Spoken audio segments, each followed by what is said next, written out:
MBBS மருத்துவ படிப்பில் 36 அரசு மருத்துவக் கல்லூரிகளில் 5050 இடங்களும், ஒரு இஎஸ்ஐ மருத்துவக் கல்லூரியில் 150 இடங்களும், 21 தனியார் மருத்துவக் கல்லூரியில் 3400 இடங்களும், 3 மாநில தனியார் பல்கலைக்கழக மருத்துவக் கல்லூரிகளில் 450 இடங்களும் ஆக மொத்தம் 9050 இடங்கள் தமிழ்நாட்டில் இருக்கிறது. இந்த பிடிஎஸ் பல் மருத்துவ படிப்பை பொறுத்தவரை 3 அரசு பல் மருத்துவக் கல்லூரிகளில் 250 இடங்களும், 20 தனியார் பல் மருத்துவக் கல்லூரிகளில் 1950 இடங்களும் ஆக மொத்தம் 2200 இடங்கள் இருக்கிறது.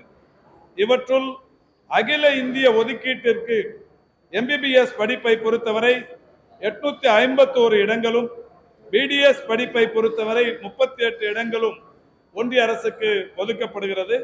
இந்த ஆண்டு அரசு மருத்துவக் கல்லூரிகளில் புதிய இடங்கள் சேர்க்கை என்பது எதுவும் இல்லை. 6 புதிய அரசு மருத்துவக் கல்லூரிகளுக்கான பணிகள் ஒன்றிய அரசிடம் தொடர்ந்து கேட்கப்பட்டு வருகிறது.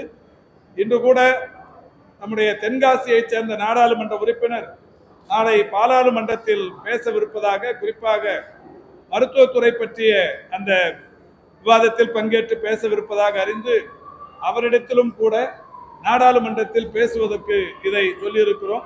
நாளை பாராளுமன்றத்திலும் இது குறித்து எடுத்துச் சொல்லவிருக்கிறார்கள். தனியார் மருத்துவக் கல்லூரிகளின் அனுமதி விவரம், அதை பொறுத்தவரை என்எம்சி, அதாவது தேசிய மருத்துவ ஆணையம் மற்றும் டாக்டர் எம்ஜிஆர் மருத்துவ பல்கலைக்கழகங்களிலிருந்து விவரங்கள் முழுமையாக பெறப்பட்டவுடன் அதற்கான அந்த சீட் மேட்ரிக்ஸில் சேர்ப்பதற்குரிய நடவடிக்கைகள் எடுக்கப்படும். நேற்றைக்கு உடனே உதகையிலிருந்து 2 வாகனங்களின் மூலம் மாண்புமிகு தமிழ்நாட்டின் முதலமைச்சர் அவர்கள் அறிவித்த அந்த 10 மருத்துவர்கள் உள்ளிட்ட மருத்துவ குழு நேற்றைக்கு அனுப்பி வைக்கப்பட்டிருக்கிறார்கள். நேற்றைக்கு அந்த மருத்துவ குழுவினர் வாகனங்களோடு, மருத்துவ உபகரணங்களோடு, மருந்து மாத்திரைகளோடு வயநாட்டுக்கு சென்றிருக்கிறார்கள். அங்கே சென்று அங்கே தேவையான மருத்துவ நடவடிக்கைகளை செய்து இன்னமும் என்ன தேவை இருக்கிறது என்கின்ற விவரங்களை துறைக்கு தெரிவிக்க கேட்டுக்கொண்டிருக்கிறோம்.